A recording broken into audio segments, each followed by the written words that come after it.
Happy Halloween, everyone. It's spooky season. Hey, I know a lot of you guys love this time of year, and truth be told, Halloween has always been a big deal, but it seems like, at least to me, that the last few years it's become a huge phenomenon. We are seeing more Halloween movies than ever, more costume parties, more creativity in the costumes that people come up with, and all kinds of twists and turns that seem to level up this holiday in particular every year. But you know what never changes about Halloween? Spirit of Halloween stores popping up all over the place. I'm kidding, but only kind of. No, actually, the one constant every Halloween is the emergence of our obsession with fear. We love to be scared. Now, I know some of you are saying, heck no, I don't love to be scared when I say that, but even outside of scary movies and haunted houses and all the other things that come out this time of year, we find a sense of fear somewhat alluring, don't we?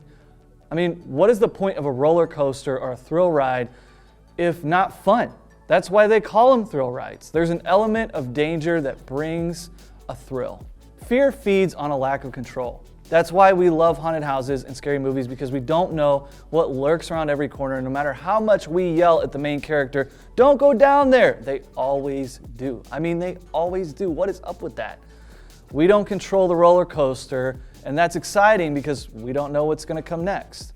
But outside of a setting like that, like a haunted house or a thrill ride, that part of fear really doesn't change. We fear things we can't control, and that lack of control can be terrifying in ways that are actually no fun at all. So what do we do when fear becomes a bigger factor in our lives? See what I did there? Than we like it to be. What happens when fear jumps out of the box, spreads to the deepest, darkest corners of our lives, and can cripple us with things like anxiety, depression, and loads of what we feel like are unconquerable circumstances? Believe it or not, the Bible actually speaks about fear in a lot of ways. And listen, I know it's easy for people like me to sit in a setting like this and tell you don't be afraid of anything and that God is in control. And both of those things are true, biblically speaking, but easier said than done, am I right? God knows us. He knows our gravitation towards fear, and He gives us a lot of wisdom and guidance on how to handle it. So let's jump into that. First, we need to recognize some things that fear does to us. One of the primary ways that fear hurts us is that it inflates our problems. In the book of Numbers, we can read about this story of God's people after they had escaped captivity in Egypt. At this point, they are nomads, which means they are wandering around the wilderness, no place to call home, trusting God daily for food and supplies that they need to survive.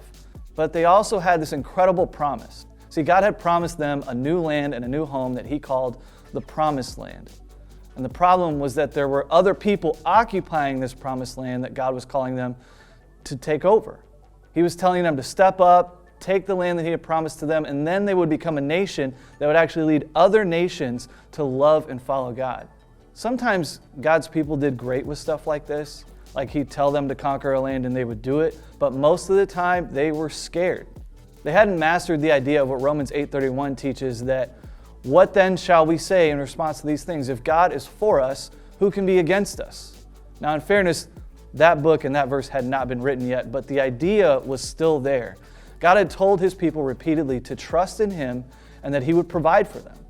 So we find them in Numbers chapter 13, about to enter the promised land and drive out some of these other nations. And they send these other guys to scout the place out, and just listen to what the scouts report back to the people in these verses. Numbers 13, verse 26. It says, they came back to Moses and Aaron and the whole Israelite community at Kadesh in the desert of Paran. There they reported to them and to the whole assembly and showed them the fruit of the land. They gave Moses this account. We went into the land in which you sent us, and it does flow with milk and honey, but here is its fruit. But people who live there are powerful, and their cities are fortified and very large. And then Caleb silenced the people before Moses and said, we should go up and take possession of the land, for we can certainly do it. But the men who had gone up with him said, we can't attack those people. They are stronger than we are.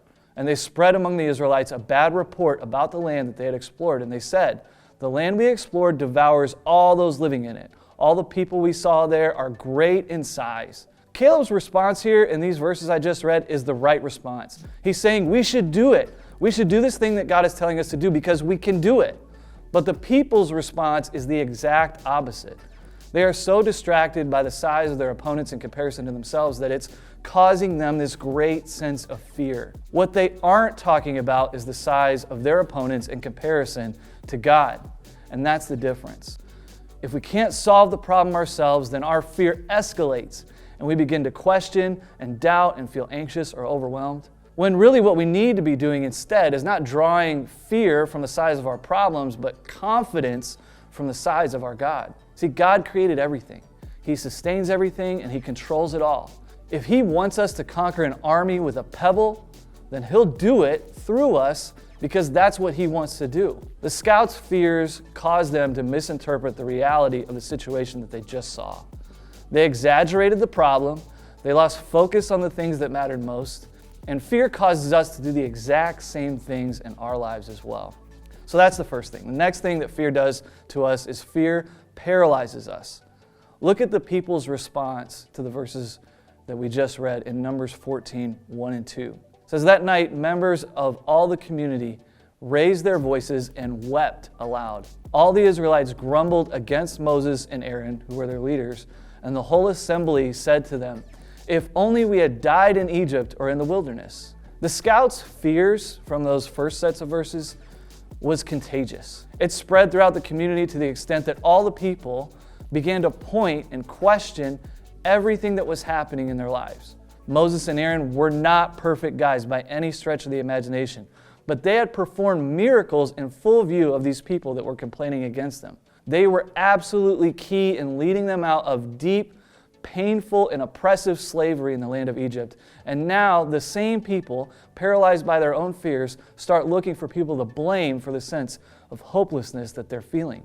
They complain about the people in charge and even long for death and slavery rather than an uncertain future in freedom, which is what God was promising them. Logically, it doesn't make any sense, but fear throws logic right out the window.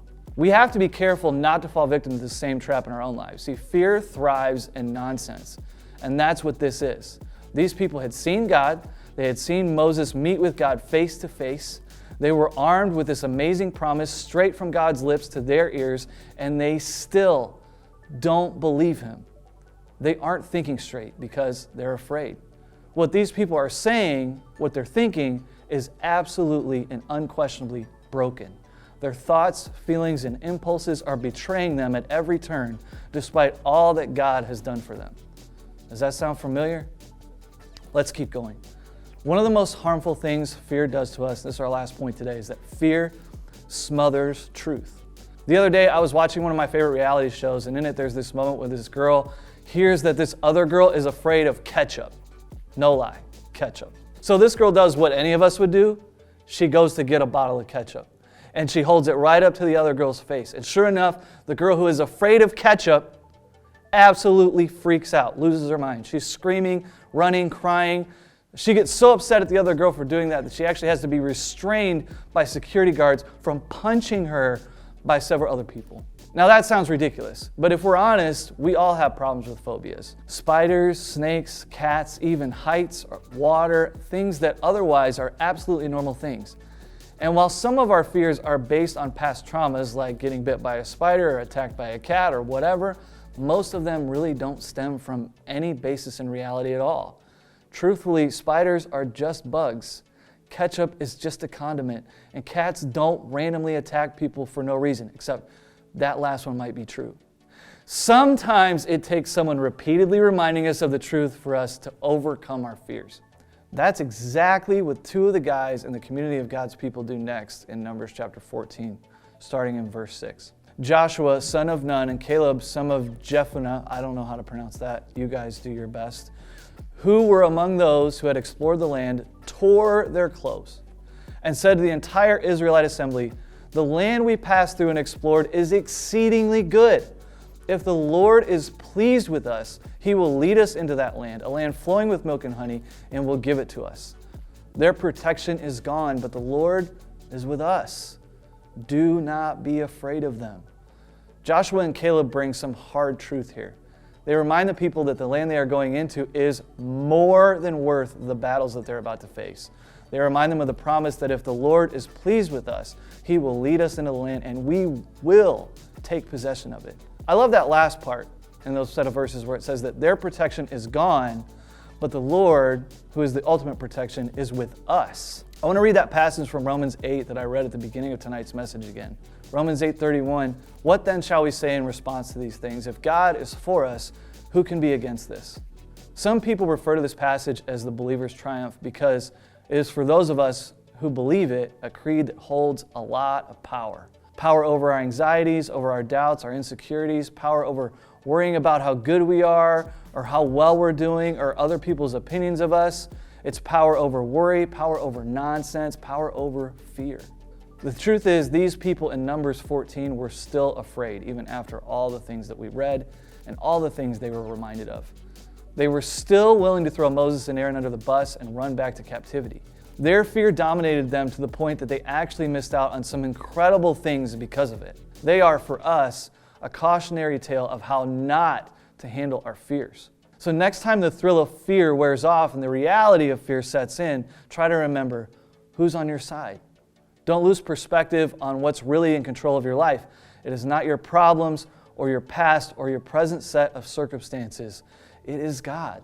Don't let the noise drown out the truth. If God is for you, who can be against you? Happy spooky season, everyone. See you next week.